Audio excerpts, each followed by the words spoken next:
Bismillah, alhamdulillah, wassalatu wassalamu ala rasulillah wa ala alihi wa sahbihi, amma ba'd.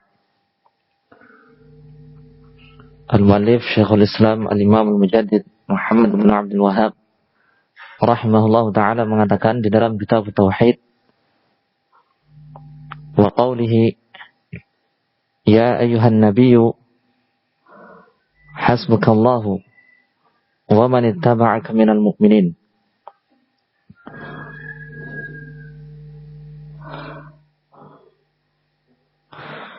Dan firman Allah Ta'ala, wahai Nabi, yang mencukupimu dan mencukupi siapapun yang mengikutimu dari al-mu'minin adalah Allah. Surat Al-Anfal ayat 64.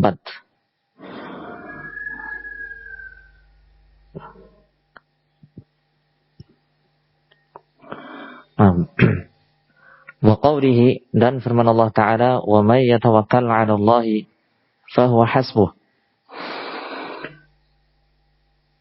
Dan barang siapa bertawakal kepada Allah, maka dialah yang mencukupinya. At-Talaq ayat 3.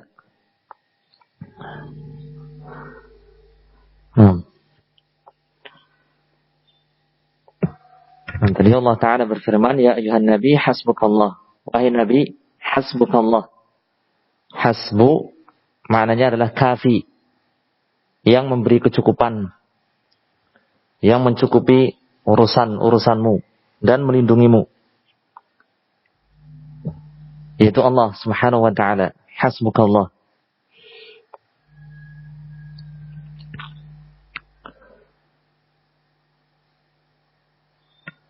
Nah, waman, man ini isim mausul, man diatafkan ke huruf jar, kepada dhamir kaf, dan tidak diatafkan ke lafzul jalalah Allah. Jadi hasbukallah, ini Allahu hasbuk, ya. Wa hasbu man ittaba'aka minal mu'minin.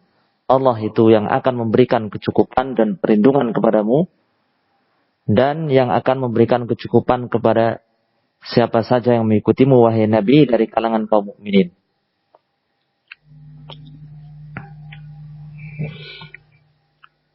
Nah, di dalam ayat ini Allah Ta'ala memberitakan bahwa yang mencukupi Nabi Muhammad SAW, melindungi beliau,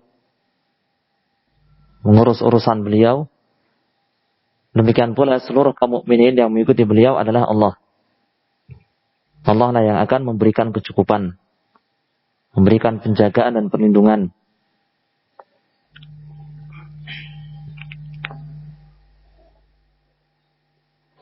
Nah,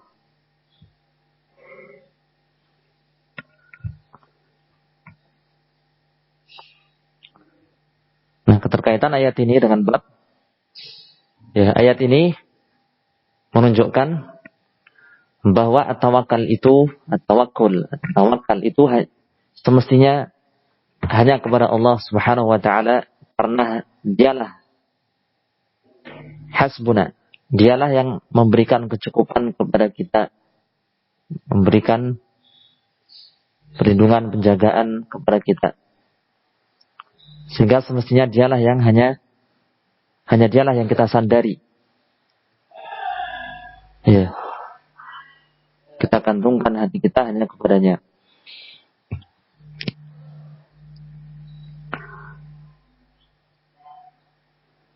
Namun Allah mencukupi Nabi sallallahu alaihi wasallam dan mencukupi seluruh kaum mukminin seperti tadi maknanya, yakni mencukupi mereka, melindungi mereka dari musuh-musuh mereka. Demikian juga yang mengatur urusan mereka, memudahkan jalan mereka. Oleh karena itu sepantasnya, bahkan semestinya dan seharusnya dialah yang menjadi tempat bersandar, yaitu Allah Subhanahu wa taala. Nah, dan para ulama menerangkan bahwa ibadah tawakal, ibadah qalbiyah ini, yaitu tawakal kepada Allah Subhanahu wa taala, nah, ya, akan semakin menguat dengan at-ta'ammul fi athari rububiyatillah, dengan mencermati rububiyah Allah Subhanahu wa taala. Semakin kita mentadabburi, merenungi, ya, rububiyah Allah, yakni bahwa Allah yang mencipta, mengatur segala sesuatu ini, tidak ada satupun yang keluar dari pengaturannya. Ya, mencermati as-samawat wal ard, langit, bumi, ya, makhluk-makhluk yang lain, bahkan mencermati diri kita sendiri, maka semakin mendalam ta'ammul, ya, tadabbur, pencermatan, penghayatan seseorang terhadap hal itu, maka akan semakin kuat tawakalnya kepada Allah Subhanahu wa taala, sebab dia akan yakin bahwa Allah lah yang pantas untuk menjadi tempat bergantung dan bersandar.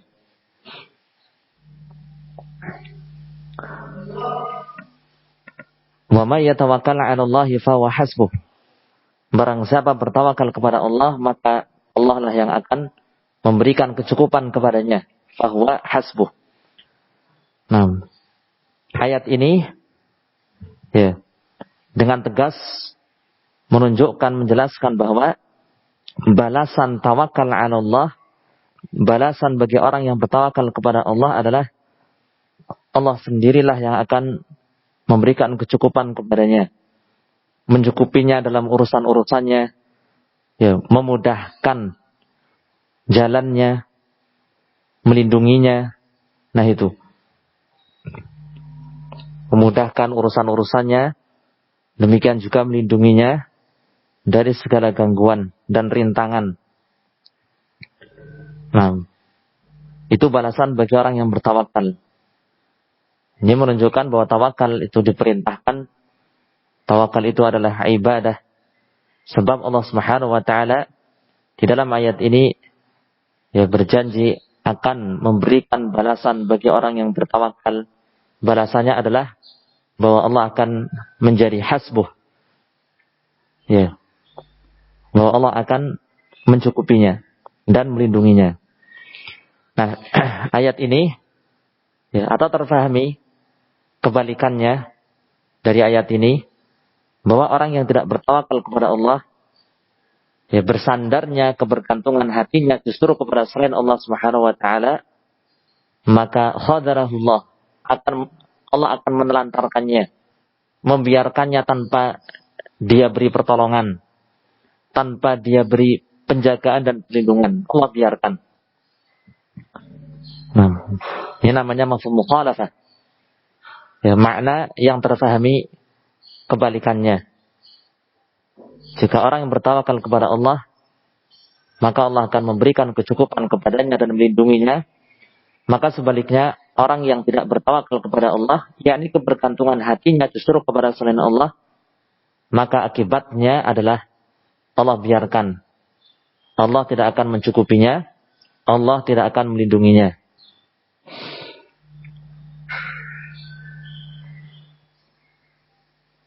Nah,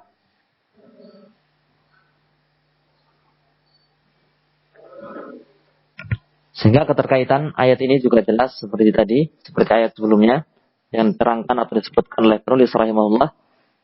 Nah, ayat ini menunjukkan wajibnya bertawakal kepada Allah semata, karena dialah yang al-kafi, dialah hasbuna, yang memberikan kecukupan dan perlindungan kepada kita.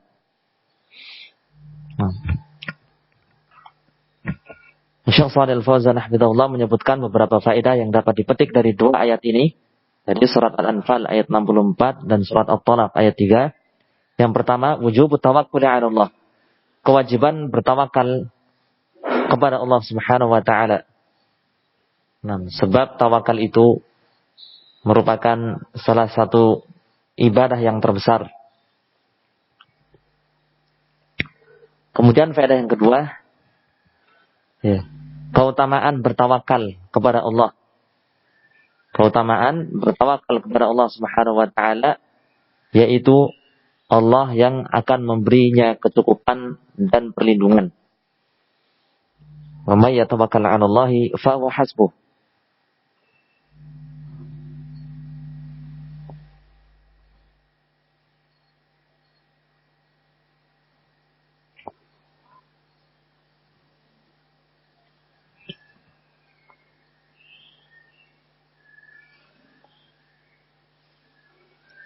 Nah, kemudian faedah yang ketiga, anal jaza min jinsil amal. Balasan itu sesuai dengan jenis perbuatannya. Nah, ini terfahami. Wa may yatawakkal 'ala Allahi fa huwa hasbuh.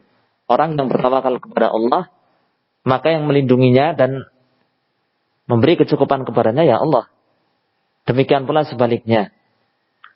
Ya, barang siapa yang kebergantungannya kepada selain Allah, maka ya Allah tidak akan mencukupinya dan tidak akan melindunginya. Allah pasrahkan kepada siapa dia bergantung. Al-jaza min jinsil amal. Balasan itu sesuai dengan jenis perbuatannya.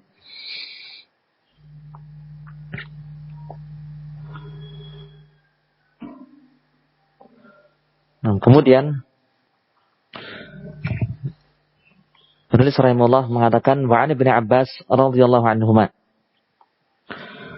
qala hasbunallahu wa ni'mal wakil qalaha Ibrahim alaihi salam hina ulqiya fin nar wa qalaha Muhammadun sallallahu alaihi wasallam hina qalu lahu innan nasa qad jama'u lakum fakhshawhum fazadahum imana wa qalu hasbunallahu wa ni'mal wakil. Rawahul Bukhari wa Nasa'i. Dan dari Ibnu Abbas radhiyallahu anhuma, dia mengatakan kalimat hasbunallah wa ni'mal wakil, ya, yang mencukupi kami adalah Allah dan dialah sebaik-baik tempat bersandar bergantung. Kalimat ini qalaha Ibrahim, telah diucapkan oleh Ibrahim alaihissalam hina ulqiya finnar, ketika dia dilemparkan ke dalam api. Wa qalaha Muhammadun sallallahu alaihi wasallam, dan juga telah diucapkan oleh Muhammad sallallahu alaihi wasallam kalimat ini hina qalu lahu, ketika mereka berkata kepada beliau, innan nasa qad jama'u lakum, sesungguhnya orang-orang telah berkumpul untuk menyerang kalian. Fakhshawhum, takutlah kalian kepada mereka, kepada orang-orang itu. Fazadahum imanan, maka hal itu justru menambahi mereka keimanan, membuat mereka bertambah imannya, yani iman Nabi Muhammad SAW dan para sahabat. Ya, berita semacam itu, ancaman semacam itu justru menambah beriman. Wa qalu, dan mereka yang Nabi Muhammad SAW dan para sahabatnya justru mengatakan hasbunallahu, Allah lah yang memberi kecukupan dan perlindungan kepada kami, wa ni'mal wakil, dan dialah sebaik-baik tempat bersandar, tempat bergantung. Hadis riwayat Al-Bukhari dan An-Nasa'i. Di sini Ibnu Abbas radhiyallahu anhuma menerangkan bahwa satu kalimat ini telah diucapkan oleh dua orang yang berbeda di kesempatan yang berbeda. Dua orang itu merupakan Rasulullah alaihi wasallam, Rasulullah subhanahu wa ta'ala alaihi wassalatu wassalam, yaitu Nabi Ibrahim dan Nabi Muhammad alaihi wassalatu wassalam. Hasbunallah wa ni'mal wakil. Kalimat itu adalah hasbunallah, Allah lah yang memberikan kecukupan kepada kami dan memberikan perlindungan kepada kami. Wa ni'mal wakil. Al-wakil, yakni al-mu'tamadu alaih, tempat bersandar, tempat bergantung. Itu makna al-wakil. Al-wakil, yakni al-mu'tamadu alaih, yang disandari, yakni yang menjadi tempat kita bersandar, ya, tempat kita bergantung. Itu al-wakil. Nah, diucapkan oleh Nabi Ibrahim alaihissalam ketika beliau dilemparkan oleh musyrikin ke dalam api. Setelah mereka tidak mampu membantah dan mematahkan hujah-hujah argumen-argumen Nabi Ibrahim alaihissalam terkait dengan uluhiyatullah, bahwa hanya Allah lah yang berhak diibadahi.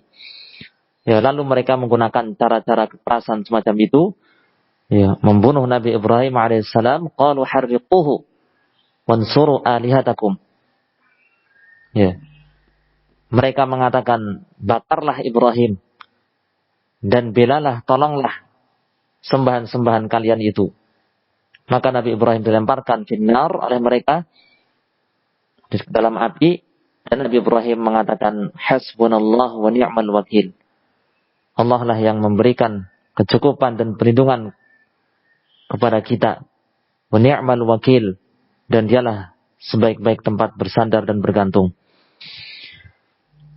Demikian juga kalimat ini dikatakan oleh Nabi Muhammad SAW dan para sahabatnya. Ketika mereka mengatakan, mereka siapa ini?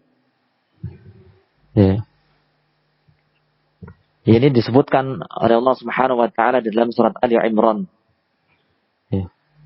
Alladzina qala lahumun nasu innan nasa qad jama'u lakum. Yaitu orang-orang yang qala lahumun nas. Manusia berkata kepada mereka. Manusia siapa? Ini ar-raqd, ada rombongan. Ada rombongan yang bergerak menuju ke Madinah.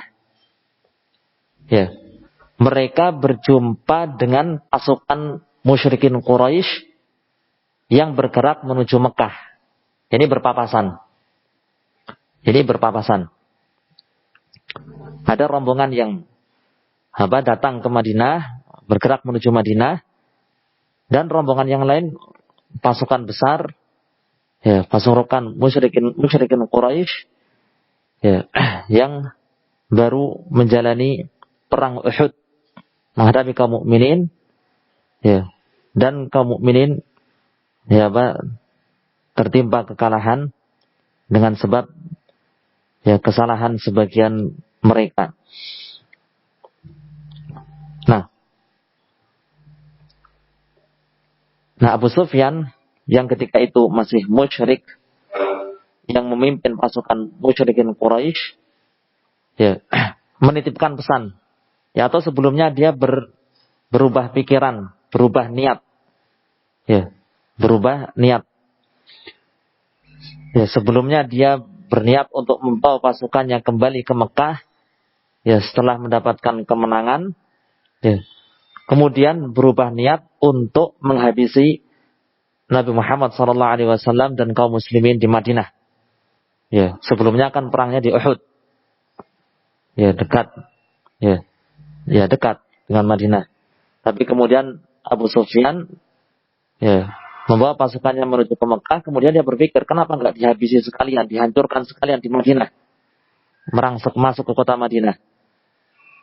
Nah, akhirnya dia menitipkan pesan kepada rombongan yang lain itu yang menuju ke kota Madinah untuk menyampaikan kepada Nabi Muhammad SAW dan kaum muslimin, bahwa Abu Sufyan dan para tentaranya telah kembali memobilisasi pasukannya untuk menyerang kalian. Qala lahumun nas, orang-orang, siapa yang dimaksud? Itu rombongan itu menyampaikan berita kepada Nabi Muhammad SAW dan kaum muslimin. Apa yang dikatakan? Innan nasa qad jama'u lakum. Sesungguhnya manusia yang dimaksud adalah tadi Abu Sufyan dan pasukan musyrikin. Qad jama'u lakum. Mereka telah berkumpul untuk menyerang kalian lagi. Fakhshawhum, maka takutlah kalian kepada mereka. Nah, setelah mendengar berita itu, fazadahum imana, berita itu justru menambah keimanan mereka. Wa qalu hasbunallah wa ni'mal wakil, mereka kaum muslimin bersama Nabi Muhammad SAW disuruh mengatakan hasbunallah, ya, Allah lah yang memberikan kecukupan kepada kita dan perlindungan kepada kita, wa ni'mal wakil, dan dialah sebaik-baik tempat bergantung dan bersandar.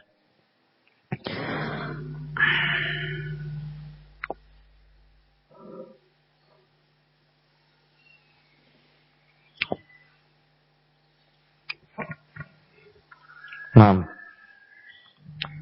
ternyata apa yang terjadi? Ya, Nabi Muhammad SAW bersama pasukan muslimin, ya, sudah keluar. Justru tidak mendapat atau tidak memiliki rasa takut, justru mereka menghadang, ya, bergerak. Jadi tidak bersembunyi, ya, di wilayah perkotaan Madinah atau di benteng-benteng, tidak. Justru bergerak keluar sampai di suatu tempat yang bernama Hamra al-Asad. Mereka menunggu mana pasukan musyrikin yang menantang, katanya mau ke sini. Nah, fanqalabu bi ni'matin minallah wa fadlin lam yamsashum su'.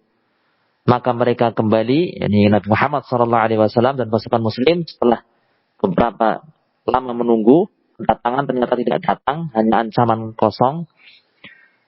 Ya, pasukan muslim pun kembali lagi ke Madinah dengan nikmat dari Allah Azza wa Jal dan karunia-Nya. Lam yamsashum su', mereka tidak terkena satu kejelekan pun. Ya, tidak terjadi pertempuran. Justru itu menunjukkan bahwa keberanian, ya, kaum muslimin dan keunggulan mereka dalam hal itu. Nah, ternyata kembali mengurungkan niat, ya, pasukan musyrikin itu, ya, dan melanjutkan perjalanan ke Mekah, menunjukkan mereka takut untuk bertemu dengan pasukan Islam. Nah, keterkaitan hadis ini dengan bab seputar at-tawakkal adalah, kalimat ini, hasbunallah wa ni'mal wakil, merupakan kalimat tawakkul. Kalimat yang mengandung at-tawakkal lillahi subhanahu wa ta'ala. Ya, kebergantungan kepada Allah, memasrahkan segala sesuatunya kepada Allah Subhanahu wa taala. Dan itu merupakan kalimat yang besar sehingga diucapkan oleh Nabi Ibrahim dan Nabi Muhammad alaihi wassalatu wassalam di saat-saat yang genting semacam itu.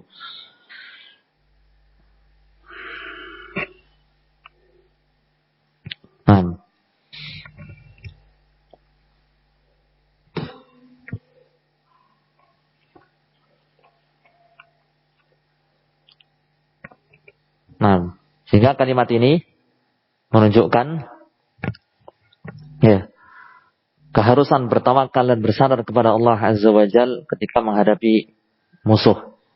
Fi daf' kaidil a'da. Ya. Sehingga tawakal itu, ya, diperlukan ketika kita menginginkan sesuatu agar terwujud, harapan yang terwujud. Demikian juga tawakal itu harus ketika kita ingin terhindar dari suatu kejelekan. Di antaranya adalah kejelekan dari musuh. Nah, kalimat hasbunallah wa ni'mal wakil ini diucapkan ketika asyada'id wal kurub, di saat-saat yang genting. Nah, beberapa faedah yang dapat diambil dari asar atau hadis Ibnu Abbas ini, yang pertama adalah keutamaan kalimat ini. Dan dianjurkan untuk dibaca hasbunallah wa ni'mal wakil inda syada'id wal kurub, di saat-saat yang genting. Saat-saat genting, saat-saat yang berbahaya, saat-saat yang sempit, saat-saat yang kita sangat membutuhkan pertolongan Allah Subhanahu wa taala. Ya, setiap saat kita membutuhkan pertolongan dari Allah. Namun di saat-saat genting semacam itu semakin nampak rasa butuh kita kepada Allah, maka dianjurkan untuk membaca hasbunallah wa ni'mal wakil. Kemudian faedah yang kedua, bahwa bertawakal itu, yakni bertawakal kepada Allah, ya, merupakan sebab terbesar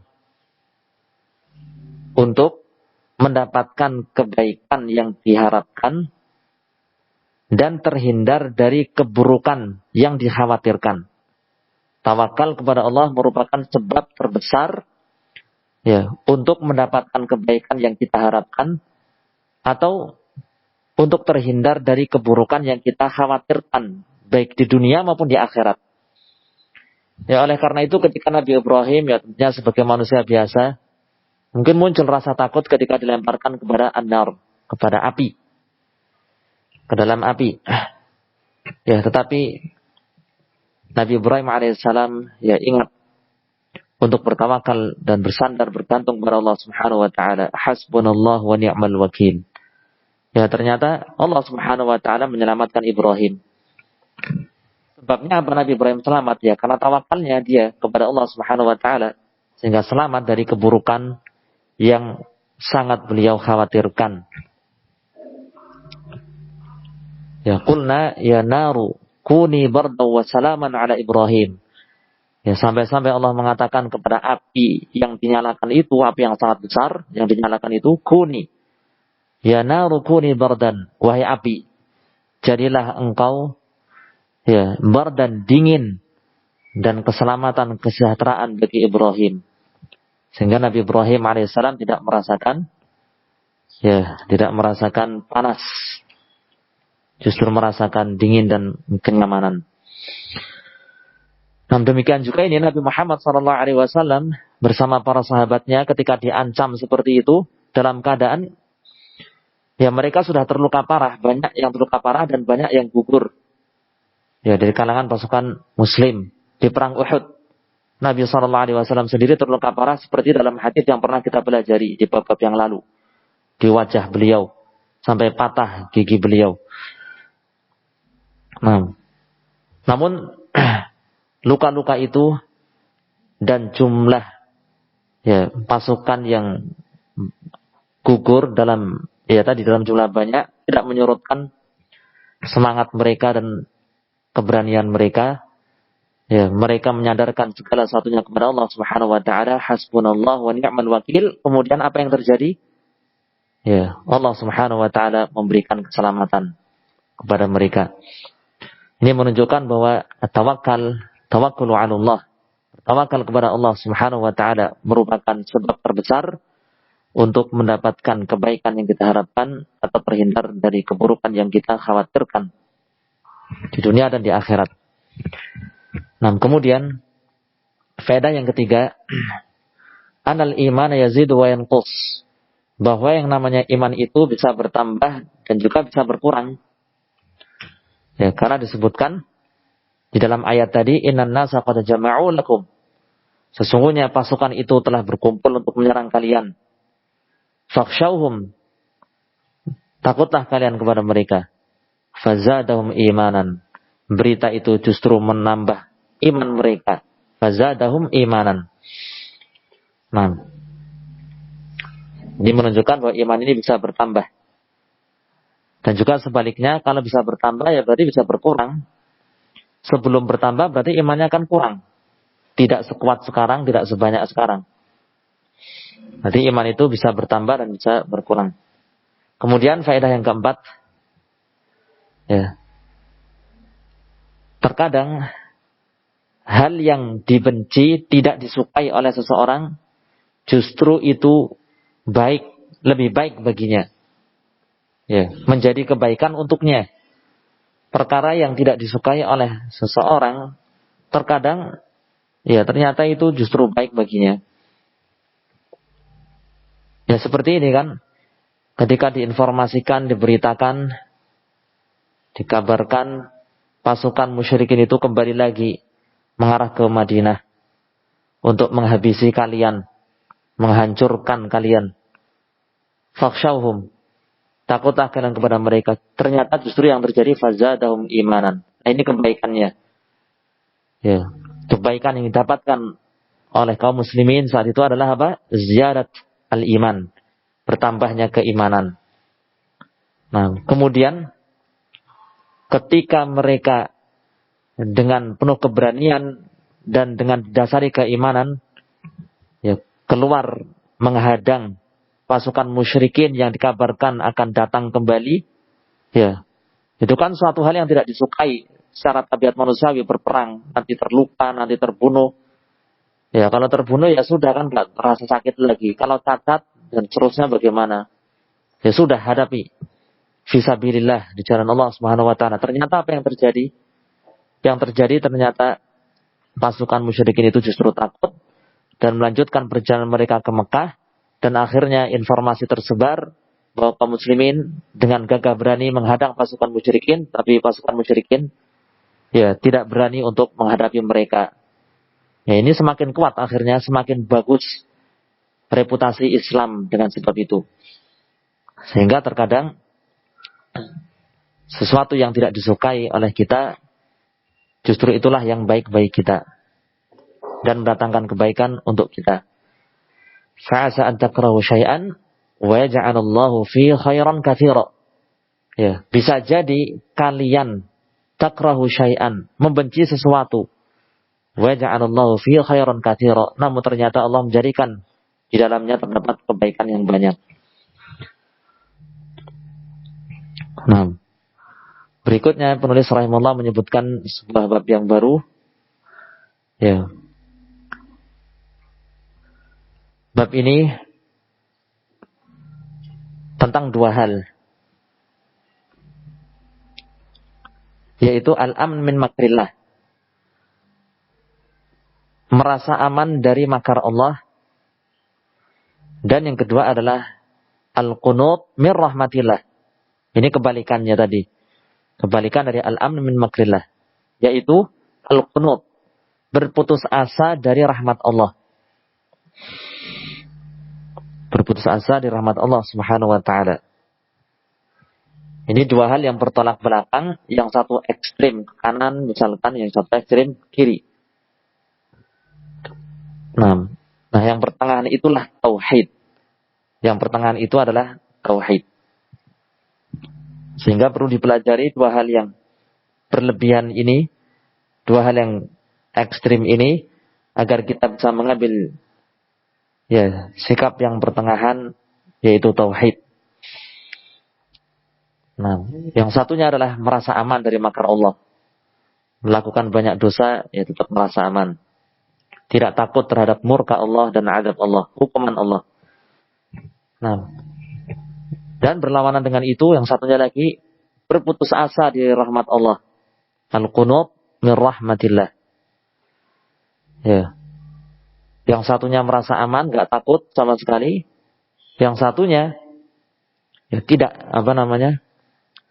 al-qunut. Ya.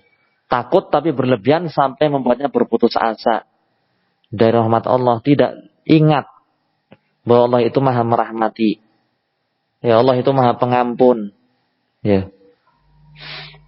Nah, ini dua hal yang akan diterangkan oleh penulis rahimahullah dengan menyebutkan beberapa ayat dan hadis.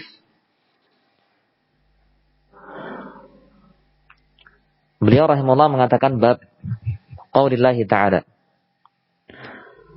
Bab tentang firman Allah Ta'ala, afa aminu makrallah fala ya'manu makrallahi illa al-qaumul khasirun. Afa aminu makrallah, apakah mereka merasa aman terhadap makar Allah? Ya.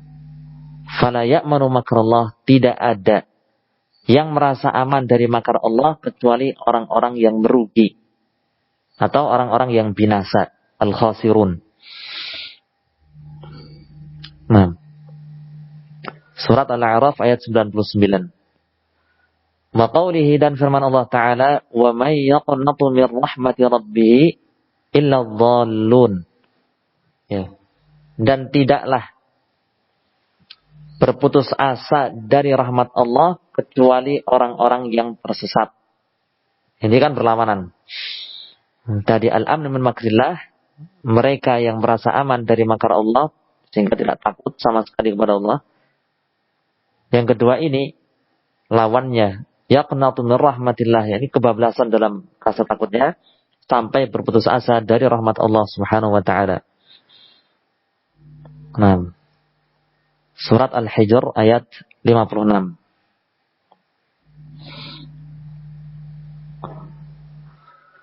Nah, apa keterkaitan bab ini dengan kitab tauhid? Kaitannya dengan tauhid itu apa? Nah, di dalam bab ini penulis rahimahullah menjelaskan bahwa merasa aman dari makar Allah, ya, dan sebaliknya berlebihan dalam takut kepada Allah sampai berputus asa dari rahmat Allah, keduanya merupakan atau termasuk dosa-dosa yang paling besar dan bertentangan dengan kesempurnaan tauhid. Ya, bertentangan dengan kesempurnaan tauhid. Nah, sehingga yang wajib adalah ya, al-jam' bainal khaufi war raja, menggabungkan rasa takut kepada Allah dan ar-raja, rasa harap kepada Allah Subhanahu wa taala. Takut terhadap kemurkaannya, hukuman dan adabnya, dan sebaliknya sisi yang lain mengharapkan apa? Mengharapkan rahmat Allah, ampunan dan maaf dari Allah Subhanahu wa taala. Nah, inilah tauhid. Nah, jika kita ingin memiliki tauhid yang sempurna, maka hendaknya memiliki al-khauf dan ar-raja. Menggabungkan antara al-khauf dan raja. Ya, tidak berlebihan dalam takut khauf. Rasa takutnya berlebihan tanpa diimbangi dengan rasa harap, mengharapkan rahmat Allah Subhanahu wa taala. Karena itu berbahaya, ya, menjadikan seseorang terjatuh dalam keputusasaan terhadap rahmat Allah dan ampunan Allah. Demikian juga sebaliknya, jangan berlebihan dalam raja, mengharap, oh Allah itu Maha Pengampun, Allah itu Maha Pemaaf, Maha Merahmati, tenang saja, tanpa diimbangi dengan rasa khauf, rasa takut. Akhirnya apa yang terjadi? Yang terjadi ya tadi, al-am min makrillah, merasa aman dari makar Allah Subhanahu wa taala. Tenang saja. Ya. Nah, inilah keterkaitan bab ini dengan kitab tauhid. Ya. Al-amn min makrillah, merasa aman dari makar Allah, dan sebaliknya al-qunut min rahmatillah, berputus asa dari rahmat Allah, merupakan dosa besar yang bertentangan dengan kesempurnaan tauhid, sehingga kita harus membuang dua hal itu jauh-jauh, ya, dengan cara al-jam' bainal khaufi war raja, dengan cara menggabungkan antara rasa takut kepada Allah dan rasa harap kepada Allah agar tauhid menjadi sempurna.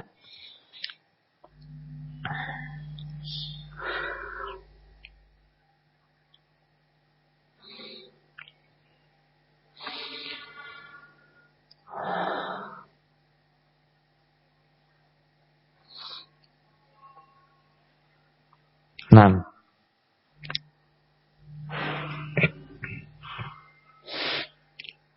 disebutkan di dalam ayat ini, afa aminu makrallah, apakah mereka tetap merasa aman dari makar Allah? Apa itu makar Allah? Ya. Ingat terlebih dahulu, yang wajib kita imani adalah bahwa Allah itu tidak menzalimi. Ya. Nah, Allah itu tidak menzalimi siapapun. Ya. Seorang pun. Terus apa makna makar Allah? Maknanya diterangkan oleh Syekh Shalih Al-Fauzan hafizahullah di sini, istidrajuhul 'abda bin ni'ami idza 'asa. Ya.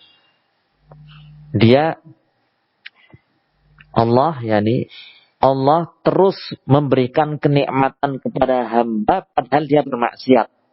Itu makar Allah. Bermaksiat tapi terus diberi kenikmatan kepada Allah sampai hamba yang banyak berbuat maksiat ini terlena, tertipu, terkecoh. Dia kira bahwa Allah itu tidak akan menghukumnya. Padahal sebabnya adalah karena Allah itu ya Maha Mulia, Maha Pemberi. Ya. Allah itu ketika menghukum tidak langsung. Ya.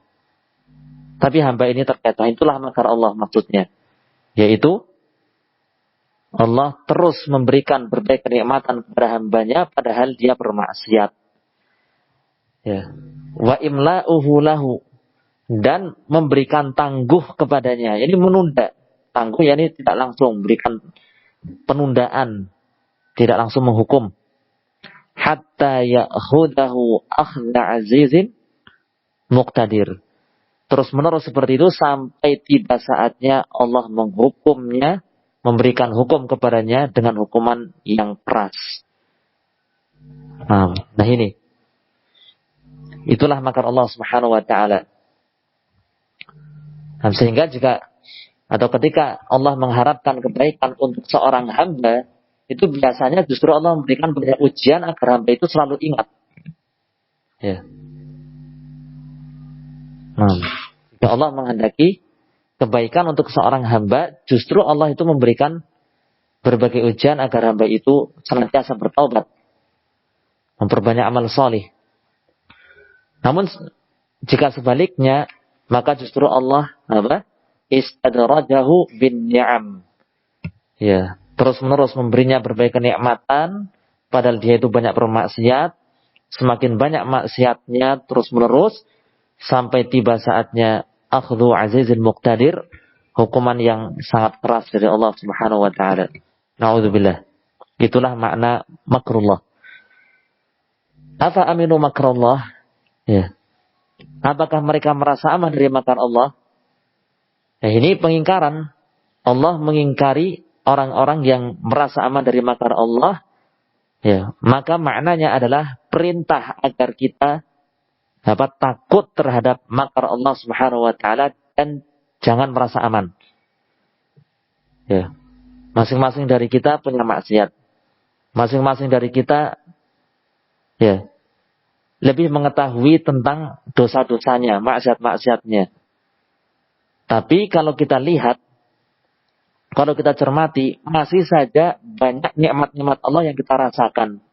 Bahkan mungkin nikmatnya bertambah. Pertanyaannya, apakah itu makar Allah? Agar satu saat nanti dosa kita semakin banyak dan dihukum oleh Allah dengan hukuman yang sangat keras. Ya. Atau mungkin dosa kita yang sudah diampuni oleh Allah, tapi kita pun tidak yakin. Bahkan mungkin banyak dosa-dosa yang kita lakukan, pernah kita lakukan, kita belum bertaubat. Ya. Atau kita bertaubat, tapi kita tidak yakin diterimanya taubat atau tidak, itu kan perkara gaib. Nah, oleh karena itu, Allah Subhanahu wa taala mengingkari orang-orang yang masih saja merasa aman dari makar Allah, padahal fala ya'manu makrallah, tidak ada yang merasa aman dari makar Allah illal qaumul khasirun, kecuali orang-orang yang khasirun, yang merugi atau yang binasa. Ya, orang yang ujung-ujungnya akibatnya kesudahannya adalah kebinasaan, merekalah yang merasa aman dari makar Allah. Sehingga kalau kita tidak ingin kesudahan kita, akibat akhir kita nanti kebinasaan, kita tidak ingin seperti ya sudah, jangan merasa aman terhadap makar Allah Subhanahu wa taala. Para nabi pun tidak merasa aman, enggak mengatakan saya adalah nabi, rasul, orang pilihan, kemudian merasa aman, ya tidak. Demikian juga para sahabat, ya para ulama, mereka tidak merasa aman dari makar Allah Subhanahu wa taala. Ya. Wa qawlihi, dan firman Allah Ta'ala, wa may yaqnatu min rahmati rabbih. Ya, siapa yang berputus asa dari rahmat Allah? Ya, maksudnya maknanya adalah tidak ada yang merasa atau yang berputus asa. Tidak ada yang berputus asa terhadap rahmat Allah, terhadap rahmat Rabbnya illa dhallun, kecuali orang-orang yang tersesat. Nah, ini lawannya. Ya. Kalau yang pertama tadi, rasa takutnya kepada Allah sangat tipis atau bahkan tidak ada, sampai merasa aman-aman saja. Ya. Kalau yang kedua ini, memiliki rasa takut kepada Allah tetapi berlebihan, tanpa diimbangi dengan ar-raja, rasa harap terhadap rahmat Allah, terhadap ampunan dari Allah, hingga terjatuh ke dalam al-qunut min rahmatillah. Ya. putus asa terhadap rahmat Allah Subhanahu wa taala. Ya. Al-qunut, putus asa, yakni merasa bahwa rahmat dari Allah itu jauh. Kemudahan-kemudahan dari Allah itu jauh, ampunan dari Allah itu jauh. Enggak mungkin. Atau kemungkinannya sangat jauh. Nah, orang yang berputus asa terhadap rahmat Allah itu adalah adh-dhallun, orang-orang yang tersesat.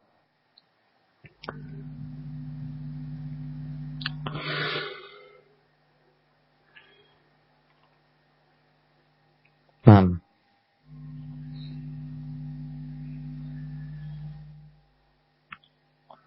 Syekh Shalih Al-Fauzan hafizahullah menyebutkan beberapa faedah yang dapat diambil dari dua ayat ini. Yang pertama adalah terkait dengan ayat yang pertama, terdapat padanya at-tahdzir, ya, ancaman. Ya, jangan merasa aman terhadap makar Allah. Ya. Sebab itu merupakan salah satu dosa-dosa besar. Yang merasa aman terhadap makar Allah itu termasuk dosa besar.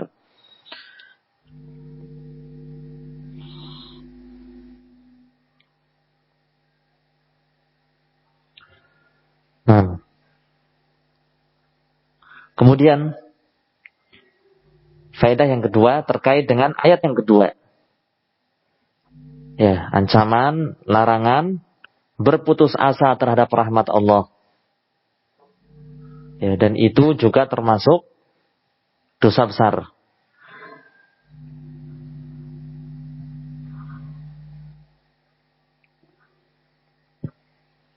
Ya.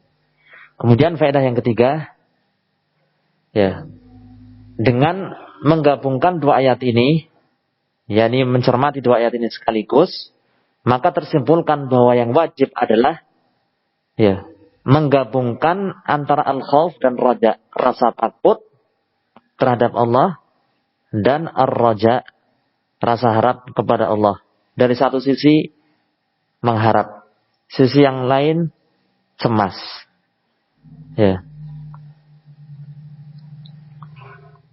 Sehingga jangan sampai, ya, terlalu berlebihan di salah satu sisi tanpa diimbangi sisi yang lain. Berlebihan dalam khauf tanpa diimbangi dengan roja, rasa harap terhadap rahmat Allah, bahaya. Seperti keadaannya orang-orang khawarij. Mereka berlebihan. Orang-orang khawarij yang suka mengkafirkan itu ya berlebihan dalam masalah apa? Khauf, rasa takut kepada Allah. Jangan melakukan dosa, jangan melakukan maksiat. Apalagi dosa besar, jangan. Takut sekali mereka. Saking takutnya kebablasan tanpa diimbangi dengan rasa harap terhadap rahmat Allah dan ampunan Allah. Sampai-sampai mereka meyakini pelaku dosa besar itu kafir, tidak mendapatkan rahmat Allah lagi. Tidak mendapatkan ampunan dari Allah lagi. Ini menunjukkan bahwa rasa takut mereka kebablasan. Sampai meyakini bahwa pelaku dosa besar kafir. Oh, fulan melakukan ini kafir, itu melakukan ini kafir. Loh, Allah itu Maha Pengampun. Nah, mereka lupa dengan roja, rasa harap terhadap ampunan Allah, ya, terhadap rahmat Allah. Demikian juga sebaliknya, ya, berlebihan dalam hal roja, mengharap. Allah itu Maha Pengampun dan suruh salah, silakan saja kalian melakukan maksiat ini, melakukan itu, enggak apa-apa. Ya. Kemudian kalau ada orang yang mengingatkan, oh, kamu jangan terlalu kaku. Sudah biarkan aja. Allah Maha Pengampun. Ya, melihat orang yang maksiat seperti itu. Nah, tidak diingatkan. Dia sendiri pun mungkin juga seperti itu. Banyak melakukan maksiat. Ya. Banyak meninggalkan kewajiban. Nah, ini kebablasan dalam hal roja tanpa diimbangi dengan rasa takut. Nah, sehingga harus seimbang secara umum, al-khauf dan raja itu harus seimbang sampai-sampai diumpamakan oleh para ulama dengan kajanahai ta'ir, ibarat dua sayap burung. Ya, yang satunya adalah al-khauf, rasa takut kepada Allah. Ya, sisi yang satunya adalah raja, harap kepada Allah Subhanahu wa taala. Harus seimbang. Coba kalau hanya satu sayap saja, burung tidak bisa terbang. Khauf saja tidak bisa terbang. Raja saja tidak bisa terbang. Harus seimbang. Ya, harus seimbang. Nah, harus diimbangi. Di satu sisi kita takut. Kenapa takut? Karena Allah itu memiliki sifat ghadab. Allah itu bisa murka. Allah bisa mengadab, bisa menghukum. Tapi di sisi yang lain kita berharap. Kenapa kita berharap kepada Allah? Karena Allah itu memiliki sifat rahmat. Allah itu Rahman, Rahim, Ghafur, Maha Pengampun, Afu. Ya, Maha Pemaaf. Nah, demikian juga kenapa kita takut? Ya, karena kita ini banyak dosa. Ya, kita ini banyak dosa. Nah, tapi di sisi yang lain kita masih berharap kepada Allah Subhanahu wa taala karena Allah memiliki sifat-sifat tersebut. Maha Pengampun, Maha Pemaaf. Kemudian faedah yang keempat, al-khauf war-raja, rasa takut kepada Allah dan raja, rasa harap kepada Allah Subhanahu wa taala. Ya, ini termasuk ibadah yang wajib diikhlaskan hanya untuk Allah Subhanahu wa taala. Nah, hanya untuk Allah Subhanahu wa taala. Ini termasuk ibadah apa? Qalbiyah. Ibadah qalbiyah. Sebelumnya penulis menyebutkan tentang ibadah mahabbah. Ibadah qalbu berupa rasa cinta. Kemudian ibadah qalbu berupa rasa takut. Kemudian berikutnya ibadah qalbu berupa tawakkul. Nah, di sini digabungkan al-khauf dan raja. Ibadah qalbu yang berupa khauf, rasa takut kepada Allah, dan raja, rasa harap kepada Allah Subhanahu wa taala. Sehingga tidak boleh kita takut kepada selain Allah. Demikian juga tidak boleh kita berharap kepada selain Allah Subhanahu wa taala ya dengan rasa harap yang terlarang kepada selain Allah. Ya, apalagi berharap kepada selain Allah sebagaimana dia berharap kepada Allah. Nah, ini merupakan kesyirikan. Yang bisa kita pelajari, insyaallah kita lanjutkan di kesempatan berikutnya. Wallahu taala a'lam bishawab. Alhamdulillah wassallallahu ala nabiyyina Muhammad wa ala alihi washabihi